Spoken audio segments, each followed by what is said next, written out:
Hey everyone, welcome to Being Well. I'm Forrest, Hanson. If you're new to the podcast, thanks for joining us today. And if you've listened before, welcome back. To start today's episode, I just wanted to share that this is the podcast's 5-year anniversary, which is just completely crazy to me. And I'd like to start really by thanking everybody who's listening right now and everyone who's listened in the past for your support of the podcast over the years. Speaking personally, I have learned so much from these podcasts. I've learned so much from Rick, from all of the guests, and I've learned a lot from doing the work required to bring you conversations that I hope you'll really enjoy and learn from yourself, and ones that I can be proud of too.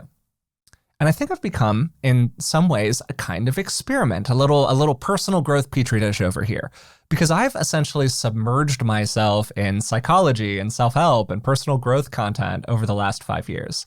And as I've done that, wow, I really do feel like I've changed in so many important ways that have really benefited me. And of course, almost anybody probably changes over a given 5-year period, but I think that the podcast has been a big part of that. And at the same time, man, some things have been really hard to change, and they remain really hard to change to this day. And there are times where I'm kind of shocked by how I'm still wrestling with what feels like these same old problems. And it can feel like I'm just pushing the same old rocks up the same old hills. And hey, maybe this is a me problem. Maybe if somebody else had been in this seat, they would have overcome all of these various challenges. But it comes up over and over again in the research as well. Change is just hard. And even when interventions are really effective for people, they're typically really effective at helping people improve 20% or 30% rather than improving 100%. And that's the question that we're going to be focusing on today. What makes change so hard, and what stops us from getting better? And then alongside that, what can we do about it? And to help us explore that, I'm joined today, as usual, by Dr. Rick Hanson. Rick is a clinical psychologist, a best-selling author, and he's also my dad. So Dad, how are you doing today? I am feeling really great, and I'm a little bit like, forgive the metaphor, a tiger who's looking at this huge slab of some kind of meat getting ready to dive into, because this topic is just so juicy. As I'm doing 3 minutes of setup in the intro, I could see you're just ready to jump on it. Or I should say really, like a vegetarian who's been on a silent meditation retreat and a juice fast for 3 weeks, who sees a big pile of tofu on their table. That's how I feel. Yeah, you want to be a little bit more inclusive and equitable with the framing. I appreciate that about you, Dad. I really appreciate that. So before we get into it today, because we are going to explore all of that material, I just want to give you a quick reminder about Rick's Foundations of Wellbeing 2.0 online program. If you are interested in doing something that might help you change in meaningful ways along the course of the next year, you can find it at fwbprogram.com. I would really recommend it. It runs through the year.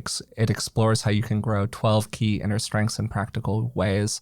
And this year it's been entirely updated and refreshed. And if you use the code BEINGWELL25 at checkout, you can get an additional 25% off the purchase price. And so this is really the best time to join because it's right at the start of the year.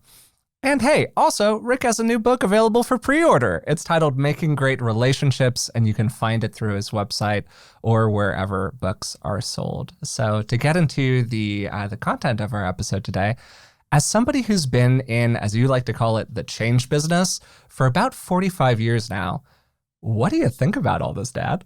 Well, it's a huge setup. The first thing I think about is a person wants to change their behavior and their inner experience for reasons. And if the reasons are not present, well, there's no basis for even thinking about it. Why do we want to change? So you start with the why. What's your why? And the why is usually some combination of suffering on the one hand, and on the other hand, a longing for a greater happiness, more love, being more effective in certain situations. Okay, so that's right there where we start. Something is hurting or something is hopeful, the combination of the two.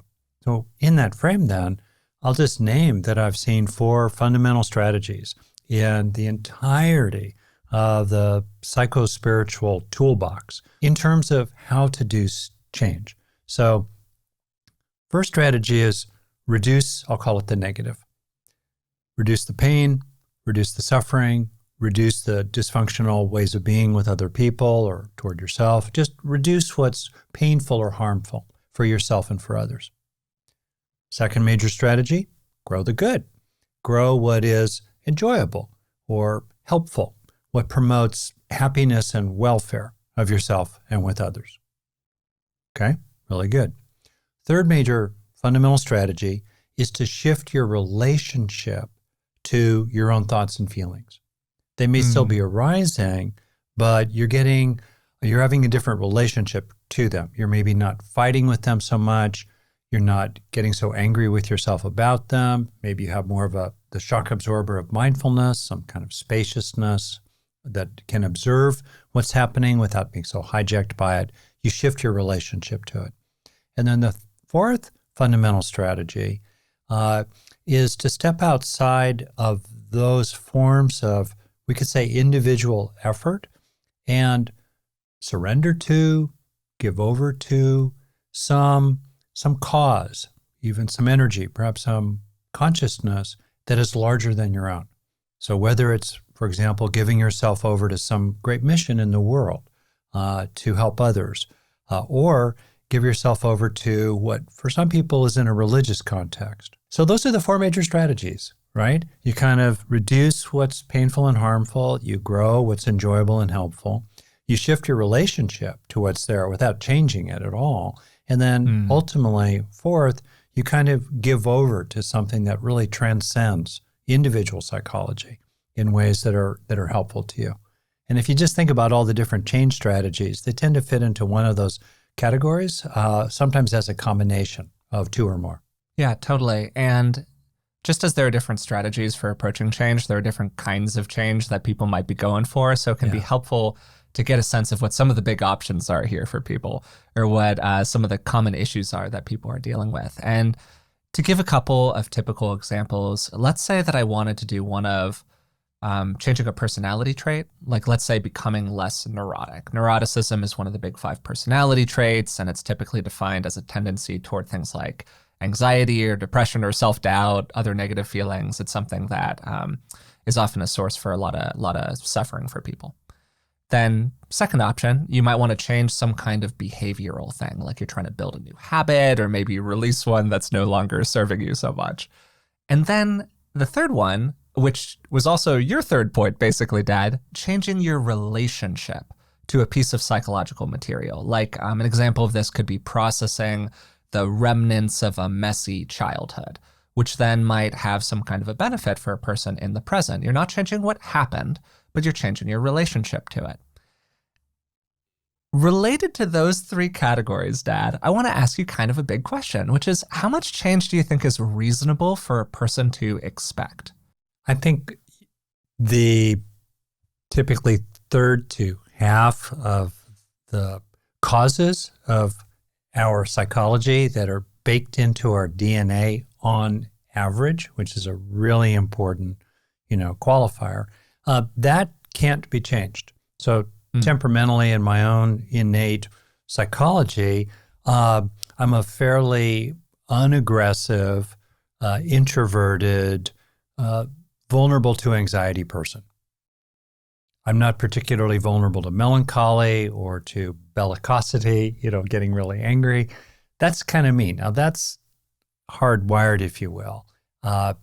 The rest of it is really open to influence. And there are many, many examples, both kind of individual personal stories as well as research evidence, that barring some kind of physical constraint, including arguably in some cases potentially physical constraints in the brain having to do with terrible traumatic experiences in infancy, there's a certain possibility that certain kinds of injuries can never be overcome. Mm-hmm. But on the whole, really, I would have to say that the evidence is that, the way I think about it, is that with effort, with skillfulness, and with luck, with grace, the combination of those 3, the sky's the limit in human potential. And I would never want to underestimate the power of the human heart. Mm. Inside that context, then, realistically, we have the question of what's realistically available to people, frankly, efficiently. Like if you were to spend, Yeah, here's a- 90-10 rule here. yeah, here's a metric for you. If you were willing to spend 10 minutes a day in some kind of sustained effort or focus, what's realistically possible? Maybe that's a way to ask this question. I don't know, how many minutes a day would you think about it? As kind of a reasonable effort level? Be like asking somebody you want to be pretty fit. Well, how many minutes a day are you willing to allocate to? Or you want to learn how to drive a tractor or play poker. Totally. You do one of two of those really well. We'll leave it to people to figure it out which. I don't drive a tractor very well, so there you go. That's the spoilers right there. How much time are you willing to give it? And then what's a reasonable expectation based on a reasonable amount of time? To try to interpret what you're saying in my language, I guess, I think that you're highlighting two really important things here. And the first thing that you're highlighting is just the presence of tendencies for people. Yeah. We have tendencies, and changing our tendencies, I think, is really tough. It's really hard for me to change my tendency around, just as you were talking about having not really an angry temperament. I also just don't really have an angry temperament. Yeah. It's some combination of nature and nurture, but knowing you and knowing Mom, I suspect a lot of it's nature, that I just don't have that tendency. And I would need to put a lot of deliberate effort into developing more of a tendency to be, let's say, combative or aggressive. And I don't know if I would even be able to do that in the course of my life with the application of an enormous amount of time and effort, not just on the level of minutes a day, but like a real deliberate thrust. I just am the way that I am with regards to that. But I can also be aware of my tendency toward anxiety and do a lot inside of my own mind to relate to it differently. And that's maybe where those minutes of effort start to come in, and you're highlighting the importance of taking deliberate steps on a day-to-day basis. And I think it really depends. An example that I think can be really helpful to highlight is the example of substance abuse or alcoholism. Alcoholics continue to refer to themselves as alcoholics even when they haven't had a drink for 30 years. And that's part of actually what supports their recovery process, is the understanding that it doesn't matter. The tendency is still there. So how much effort does somebody with a persistent substance abuse issue have to put in on a day-to-day basis in order to reconcile that issue in a healthy way? I think a lot. I think a lot of effort. That's my guess. I haven't wrestled with that myself, but talking to people, a lot of effort. How much effort do you have to put in to develop the tendency of catching yourself before you say something a little bit unwise to somebody else, which is what I've had to do a lot of work on? A lot less effort. So I think a lot of it just depends on the kind of issue we're wrestling with here. I think about what makes the difference for different people. And I've come to a stance, really having worked with people around change, honestly, since my very first year, my freshman year at UCLA, age 16 to 17. So if you really play it all the way back, that's 55 years almost. Pretty wild, And just what I've seen again and again and again, first of all, it's the individual right of a person whether they want to change or not. And often there are good reasons why a person just sort of stays inside a way of being and a way of operating, and they're just not ready to grow out of, if you will, or they're just not ready to heal it for all kinds of reasons. They don't want to give it the effort. They don't have the effort to give because they're consumed with other things, or maybe they're just not resourced enough, really, to open the doors to some inner rooms inside the mansion of their own mind where a lot of their pain and some creepy crawlers are living. So I've come to really be kind of a little, very respectful of the autonomy of people around changing it all. Point one. Point two, what I have seen is that there's some factors that people can enlist that are relatively wonderful, kind of like tailwinds or updrafts or well springs that can carry them along. And one is to recognize clearly, what is it that you're wanting to change? Just what is it? And know that you actually want to change it. A second tailwind is to be consistent day to day in your efforts. Really important. Third is to extend those efforts over time. many kinds of fundamental change are a long-term process of, think of it as a deepening spiral as you kind of move through material, and then you think you're done with it, but something happens and no, there's a deeper layer to it, and now you're moving more deeply through it. So it's a long process. And then the fourth headwind or wellspring is depth. Getting at the depth, getting at the deeper layers. If you've been engaging something and you're getting some progress with it, but you're kind of plateauing around it, or it just feels like an uphill slog, consider whether there's a deeper level, both in your personal psyche in terms of younger and more vulnerable, pre-verbal, nonverbal, very, very young material, and also consider whether there's an underlying physical basis. And of course, all of that to finish, those four things you can do to help yourself are occurring in a field of relationships and in the real world. And if on any given day, for example, you are making the efforts I've described toward, feeling better about yourself, say, while at the same time you're targeted routinely, systemically perhaps, around with bias and prejudice and discrimination, or you're working with people or living with people or growing up with people who are just tearing you down every day, well, that's going to affect your progress. But independent of whatever's happening around you, for sure, from the inside out, clarity of commitment, day-to-day consistency, sustained effort over time, and engaging depth are things that will really help you. Yeah, I think what we're both really orbiting here is that change is an ongoing process rather than a thing that you just achieve and you stop doing it. Like, part of the reason that I think that I feel like occasionally I've been pushing the same old boulders up the same old hills is because I have. Because I have a tendency, or I have a leaning in my own life. And there are some things where I really do feel like I've gotten pretty close to fully completing around them. You know this very well, Dad. My tendency when I was a teenager was to be quite hypercritical and fairly rigid in terms of my perception of what the right way to do something was. And I would often get pretty bent out of shape when I felt like people weren't doing things that right way, and it was quite frustrating and painful for me. I think I've almost fully completed around that tendency. Not absolutely, not 100%, but I think I've gotten to like 85 or 90%.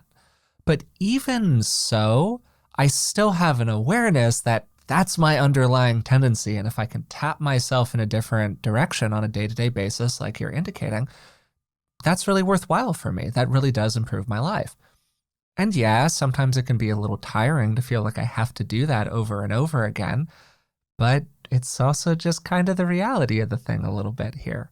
And in what you're saying, a question that's coming up for me, because you're talking about those different ways that people can engage a change process, making the choice to change something itself being a big choice. You've spent a lot of time working with people in your practice as a therapist, and then just more broadly through talking to people, books, courses, programs. You get a lot of emails. And all of that time being around people and working with them, a lot of people have really improved. And some people probably didn't improve.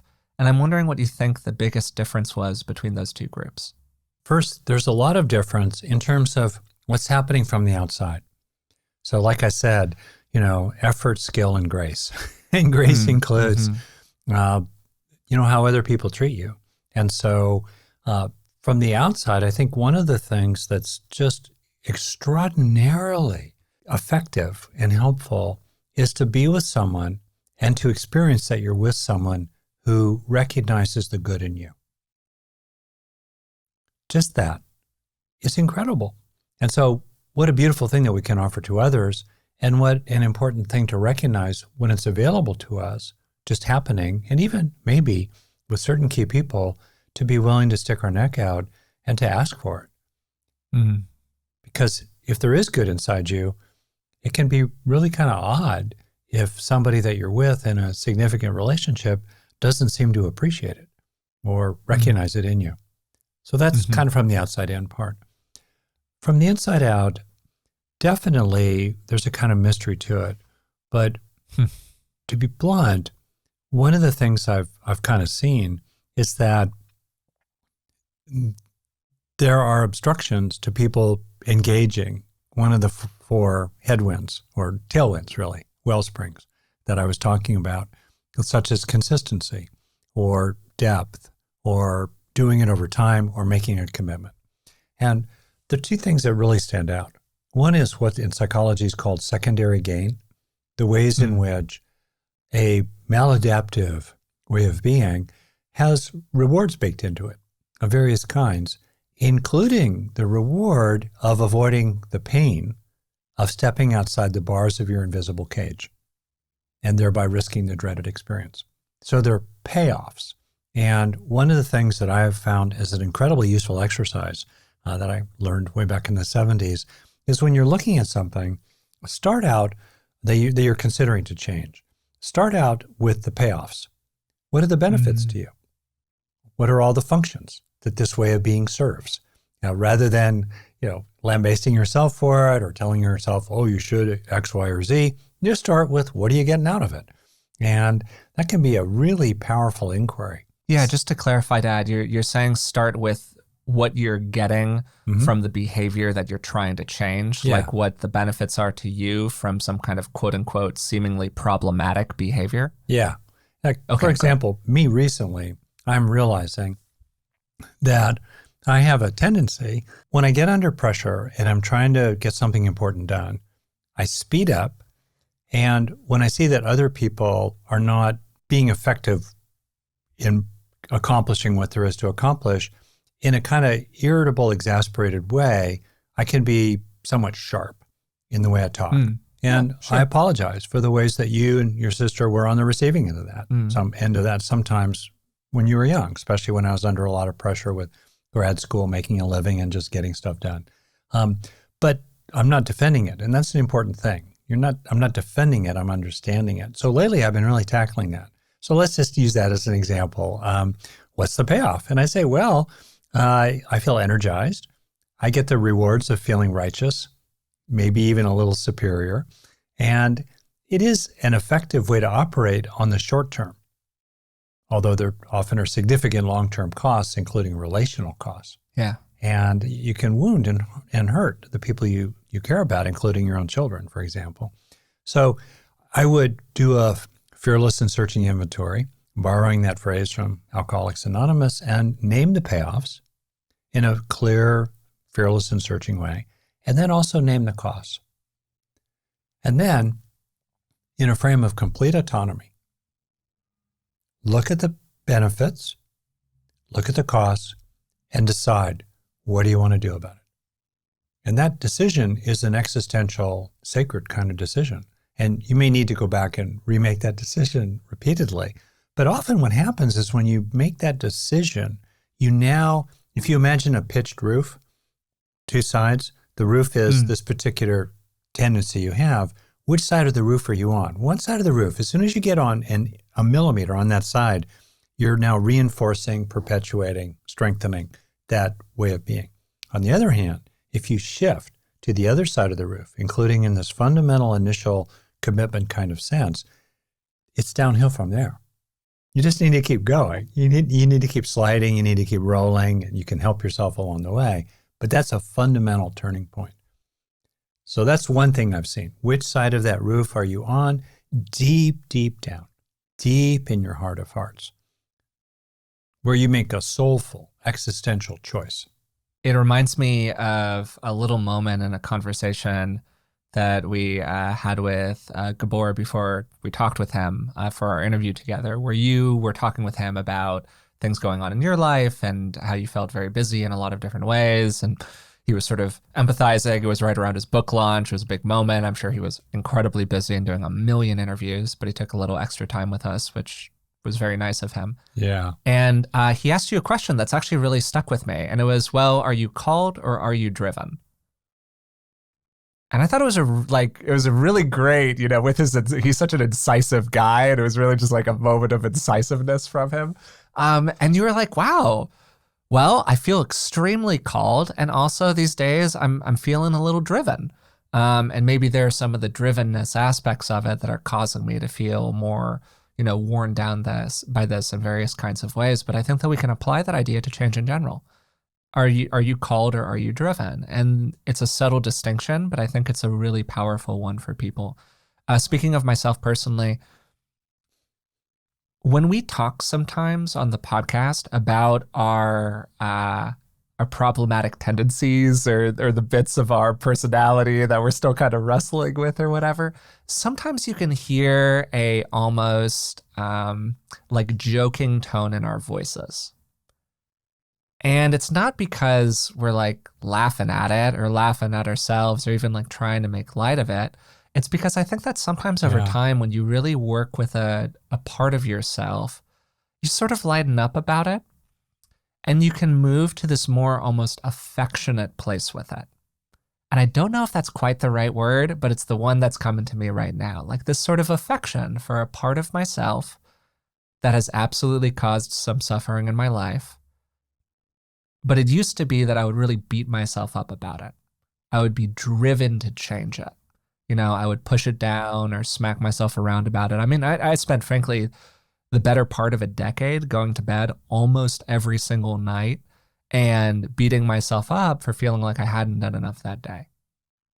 You know, that was like 10 years, probably from 16-ish to like 26-ish, I would say.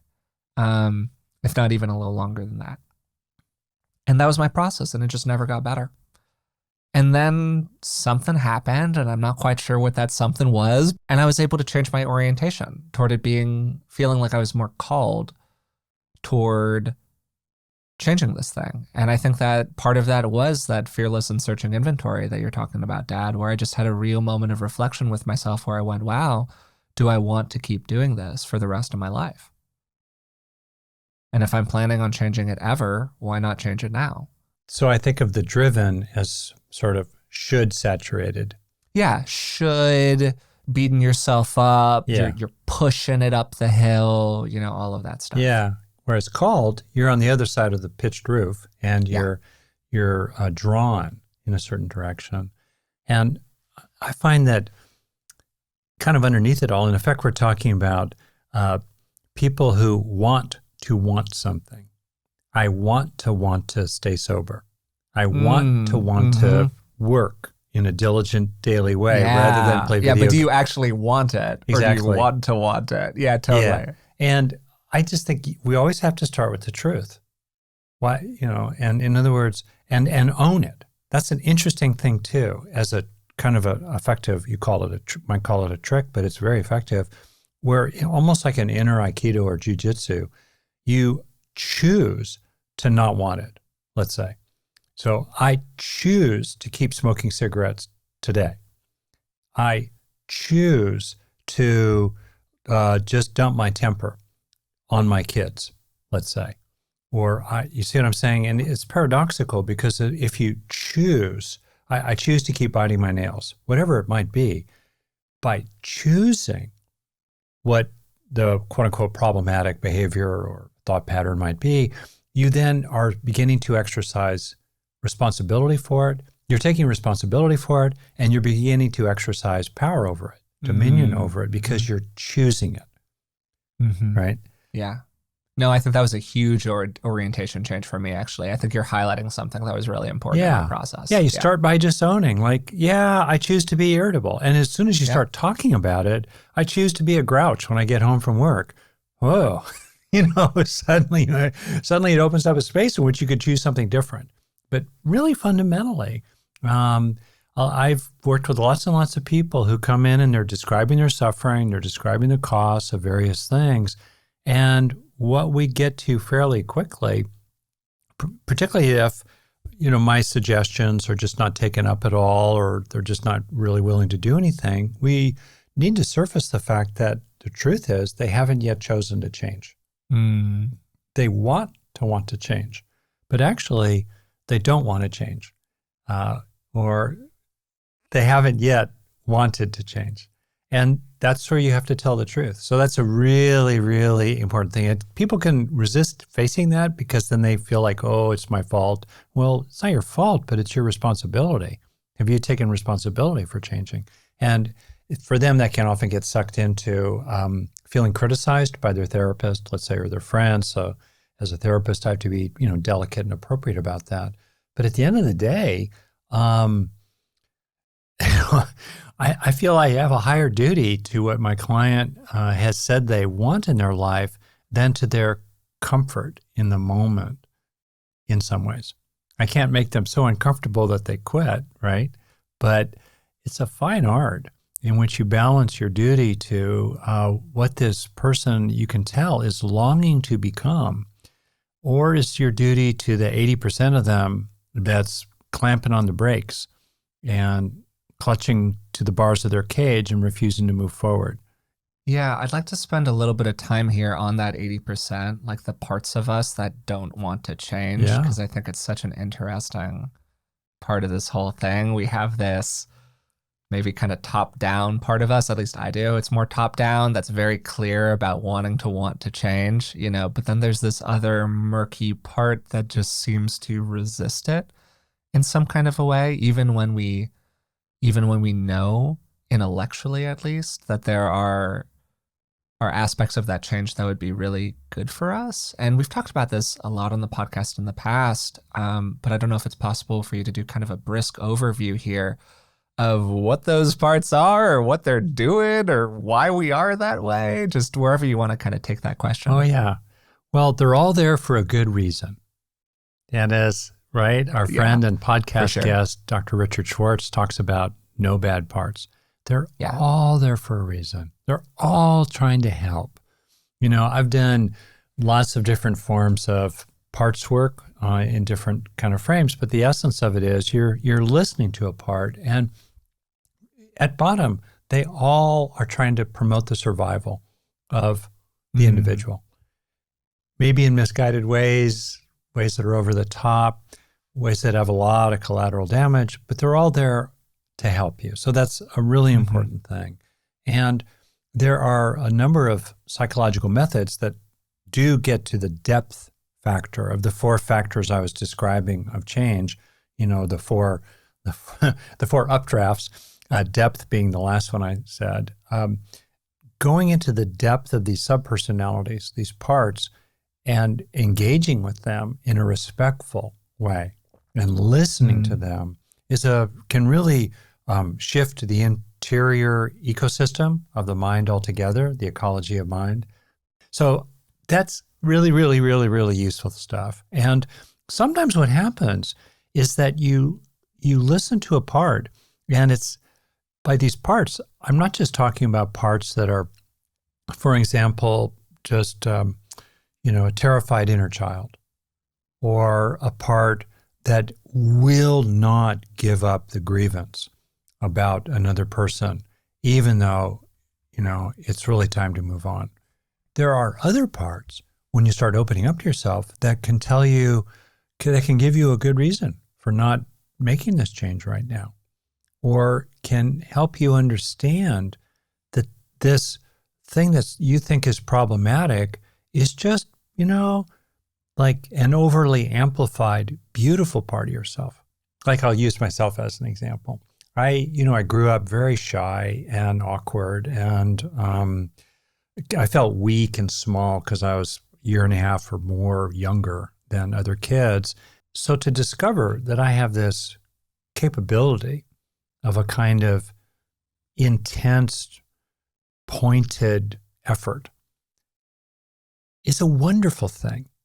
You want a guy like me on your team, but it's just too much sometimes, So to reclaim it as, okay, and in a way that really touches my own sense of worth, as a kind of strength or potency, or don't mess with Rick when he's, protecting his family or pursuing an important cause or getting down off the mountain before we get killed.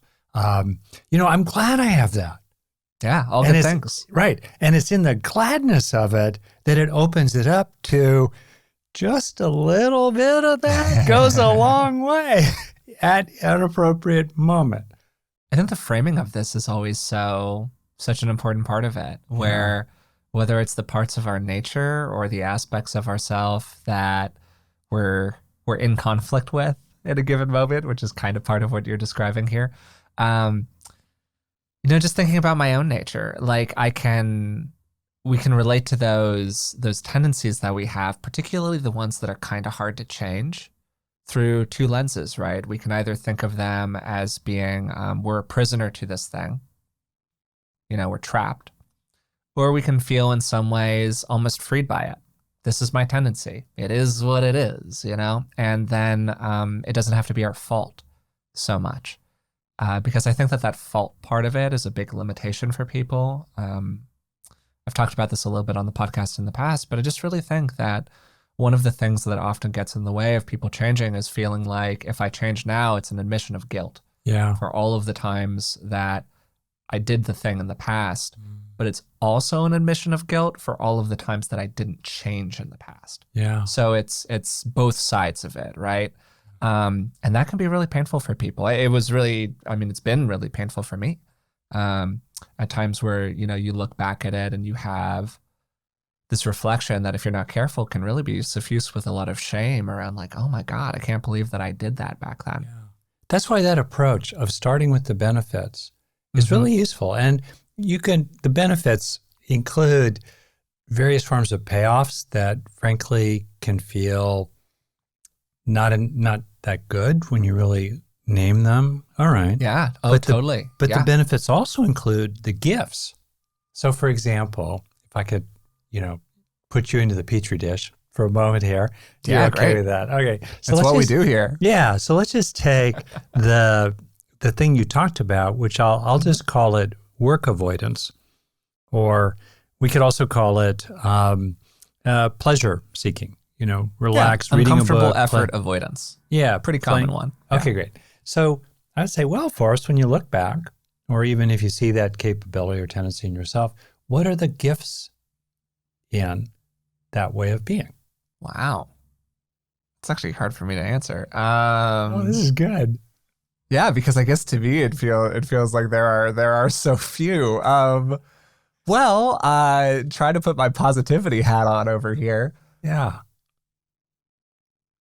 Well, I would say that I do have a pleasure-seeking sensibility, and that has absolutely led to a lot of really enjoyable experiences in my life. Yeah. And maybe even narrowing in specifically on some aspects of the effort avoidance part of it, I think that maybe it led to me getting really good at the 90-10 rule in some ways. That's right. Becoming very capable about being quite efficient around where I chose to spend my effort.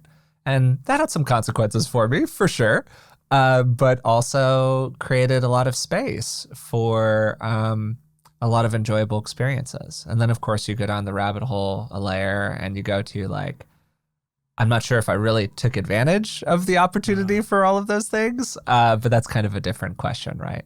Yeah. Or another one, actually, that kind of quality of, focusing on what's enjoyable over what's functional, let's say, or focusing on near-term rewards versus long-term rewards. Another gift in that, I think, is that it can create a kind of buffer between the inner chooser, as it were, and demands from society, external demands from high school teachers, parents, or, demands, cultural role models. I still remember you telling me one time, Dad, I've never wanted to be a fireman or a doctor, lawyer, or whatever it all is. And in fact, in hunter-gatherer bands, nobody had a job per se. And our modern insistence on knowing what do you want to be when you grow up, when you're like 15 years old, let alone 5 years old, is just crazy. Yeah. Well, so your way of being created the space of a kind of inner freedom that would enable you to actually choose what's really worth it to you based on what you care about, rather than just submitting to the task-oriented expectations of society's institutions. I think that's really fair. Yeah. And that's a great finessing of the whole thing there, Dad. Well, it's true. Yeah, and totally. If something happens, like, I don't know, you might even be experiencing it, a kind of weird softening and a sweetness and even almost like a lovingness toward ourselves starts to waft through the inner atmosphere of the mind. When we make this shift into looking at what are the benefits? What are the gifts, really, truly the gifts of some way of being? And it then opens up to the follow-on question. When you've stared at the benefits and the costs, okay, netting all this out, is there a better way? Is there a better way, which might simply be a 1% shift of nuance or time spent each day? Is there a better way to gain these wholesome benefits? Benefits really worth pursuing without paying the costs so much.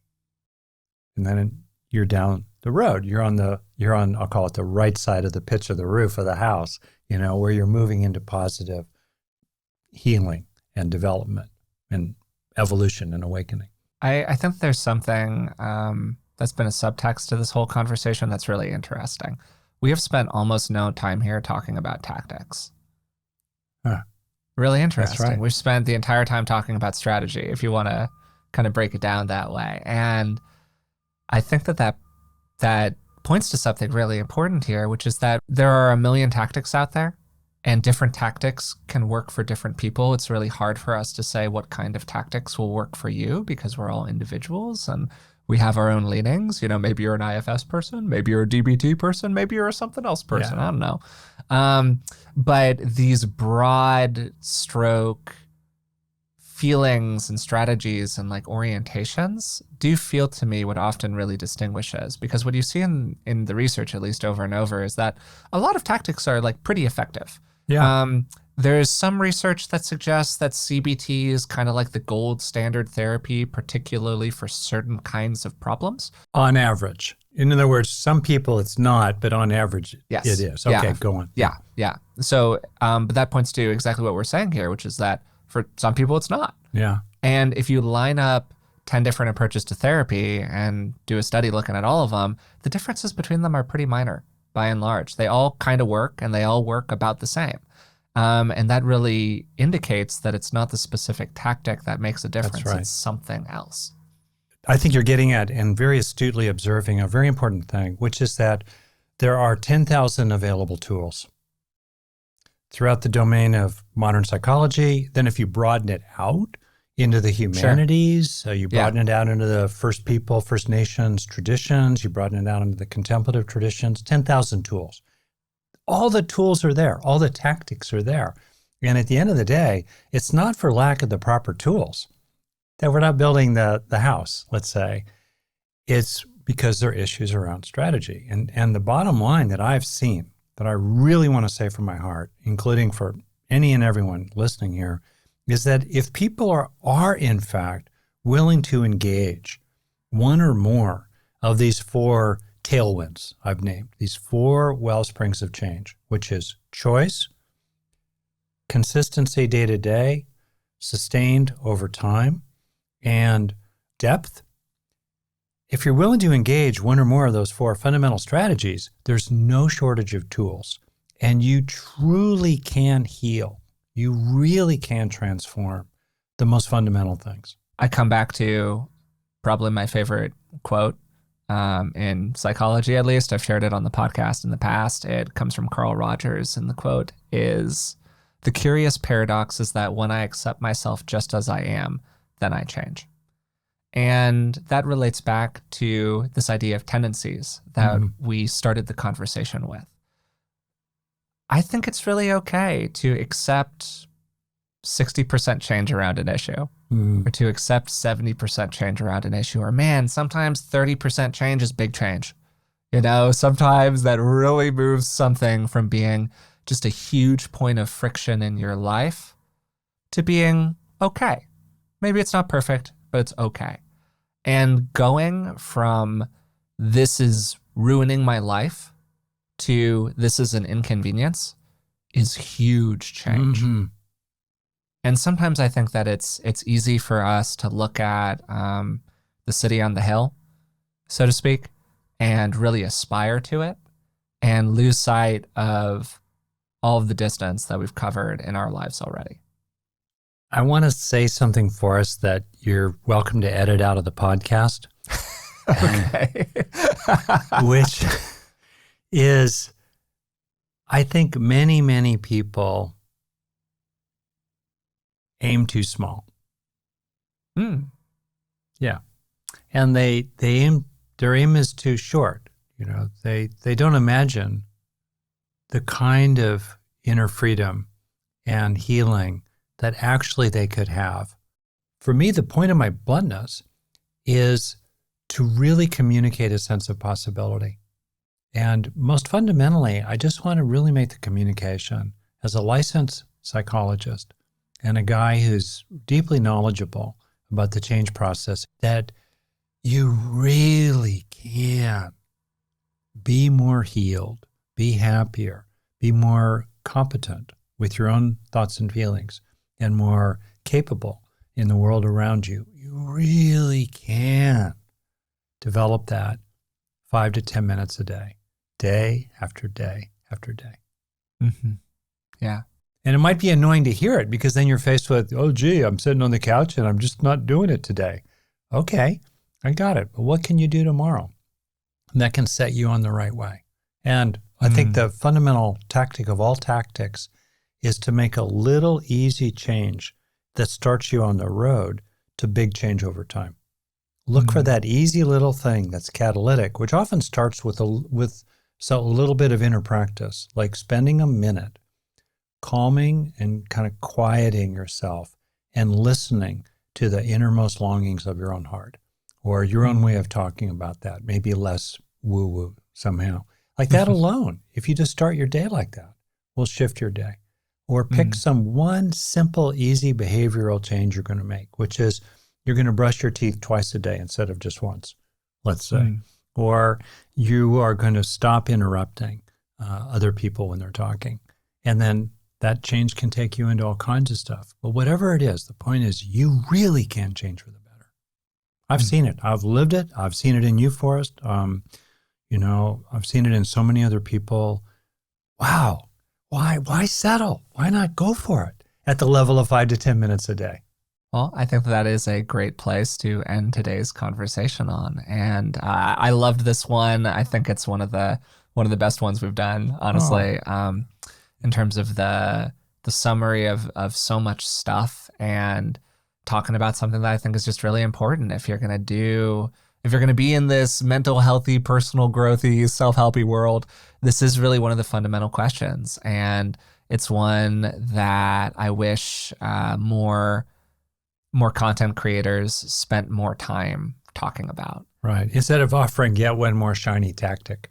Exactly. Yeah. Instead of focusing again on just like this different tactic today's tactic, this is, I think, the stuff that really makes a big difference for people. So I had a great time talking today with Rick about what stops us from getting better and how we can change in the ways that are really meaningful to us. I really enjoyed today's conversation with Rick, which focused on how we can change in meaningful ways, and particularly the things that tend to get in the way of that change. And I began by just asking Rick for his general perspective on what it is that he believes prevents people from really changing in the ways that they want to. And we can break this up into different categories. First of all, we have our often genetically inherited tendencies. And those are really hard to change. That is the clay that we are dealing with. But what we can really shift is our relationship to those tendencies. To use myself as an example, I'm not a very angry person by temperament. It's just not my temperament. In much the same way, I am sometimes more of an anxious person by temperament. That's my orientation. It would take an enormous amount of work for me to go from being a little bit more sad, anxious to being a little bit more angry, just in terms of my nature. It's possible that I could, but I kind of doubt that I could. That just feels like an aspect of who I am.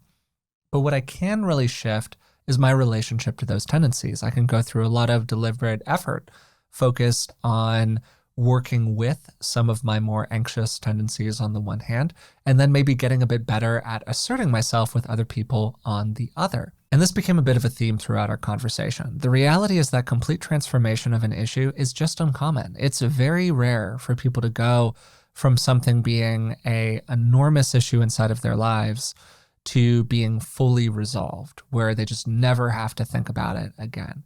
And Rick, in his very positive and uplifting way, did emphasize throughout the conversation that real change is absolutely possible for people. And some people, if anything, play a little too small in terms of the change that they could dream of if they just dreamed a little bit bigger, that they could aspire to so much more inside of their lives. But that aspiration is driven by ongoing processes, and change is a process. It is rarely a finalized result. Even in the things that I feel like I've really gotten a lot of completion around, I'm still working with them.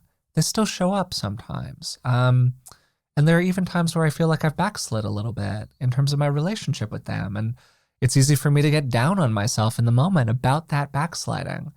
But then I can just return to the reality that, you know what? You got to do the dishes every day. Whatever the dishes are for you in your life, whatever your psychological dishes are, you can put them off for maybe a couple of days, but then the sink gets full, it starts overflowing, it gets really inconvenient, and man, you gotta do the dishes. And maybe you don't want to, but it's just part of life. We talked about a lot of really interesting, at least to me, material during this conversation. And one of the things that Rick highlighted that I think is just so interesting is this idea of secondary gains. This is an idea from psychology, which is that the behaviors that we might think of as being problematic behaviors for us, we're often getting something from. And it can be really helpful to identify what we are getting from the behavior that we're seeking to change, because it supports us in seeing that behavior more clearly, which can then, support us in changing it more effectively. And so we worked with an example of my tendency to avoid focused effort for a big chunk of my life that still shows up for me a little bit these days. It's not that I'm lazy exactly, it's just that I'm not somebody who gets out of bed in the morning and feels like I'm just fired out of a cannon and into the day. I need to apply a lot of deliberate top-down effort in order to get myself to do the stuff that's really in my best interest. And Rick kind of pulled that out and looked at it and went, well, Forrest, what are you getting out of this? And so we did an exploration of what the secondary gains of that might be for me. And the things that had come about in my life that were maybe kind of positive as a result of that tendency. And then we could move into a relationship with it after we have seen it fully, where a person can make a deliberate choice. They can say, do I choose to continue this behavior or not? Because a lot of the time with the things that we're trying to change, we come into a relationship with them where they're just this thing that happens to us almost, where we're kind of victimized by our own tendencies in a way. And the reality is that sometimes we are kind of a victim. We do not get to pick our tendencies. We do not get to choose what happens to us early in life that can set the stage for so much else that happens. Something that Rick emphasized several times throughout the conversation is the role of external factors or external supports or the lack of external supports in our ability to change. So it is really important to take all of this into consideration. And at the same time, what we have the most influence over is what we do. And if it's possible for you to come into a relationship with some behavior that's, cast a long shadow over your life, something that is just not serving you anymore these days, where you can look at it and go, I am choosing this. And it's up to me to choose something different or not. Because another thing that we talked about in the conversation was how we often want to want something, but we don't actually really want it. Or maybe there's a big chunk of us that doesn't actually really want it, but the top-down parts want it. So we can get into this internal tumult where we go, I know that this would be so much better for me and I feel like I want it. Why can't I just do it? And the answer often is because we want it. And there's some part of us that's holding us back. And that's where the depth piece of this comes in. And that was also something that Rick emphasized, how it can be really powerful for people to do what they can. And this is often cyclical, where we peel back one layer and then we peel back another layer and then we peel back the layer that lies beneath that. To go, can I drill down here? Can I get to the bottom of this inside of myself? What lies underneath this behavior or this desire or this tendency that I have? What's the real drive that's pushing me in this direction? And those are all really useful questions. They've been really, really powerful in my own life, like extremely useful for me. And I would really recommend them if you're trying to make a big change and you're struggling to do so. I loved this conversation. It's one of my favorite ones that we've done on the podcast recently. I hope you did as well. If you've been enjoying the show, we'd really appreciate it if you would take a moment to subscribe to it wherever you're listening to it now on. Maybe leave a rating and a positive review if that's something that you can do on the platform that you use. And hey, you can always tell a friend about it. It's probably the best way that we have to reach new people. If you'd like to support us in other ways, you can find us on Patreon. That's patreon.com/beingwellpodcast. And I also want to give you a quick reminder about Rick's new and improved Foundations of Wellbeing online program. You can find that at fwbprogram.com. It's, in my opinion, simply the single most thorough, actually useful, actually research-based online program that you can find in this territory. And it explores 12 key inner strengths over the course of the year. Rick talks in detail about how to build all of these practically. There are a ton of supplementary materials. It's just really thoughtful stuff. And now is the best time to join because it's a year-long program, and here we are at the start of the year. And if you want to do that, again, it's fwbprogram.com, and you can use the code BeingWell25, that's the name of the show, and then 25 at checkout for an additional 25% off the purchase price. And as we get to the end here, thanks for joining us for another year. It's so crazy to me that I've been doing this for 5 years, and it's become my job, such a huge part of my life. And I just feel so grateful, like really, truly, that we have such an amazing group of people who listen to the show and who really care about these topics and who support us in ways large and small. And it's totally transformed my life. And so again, thank you. Thank you for listening, and we'll talk to you soon.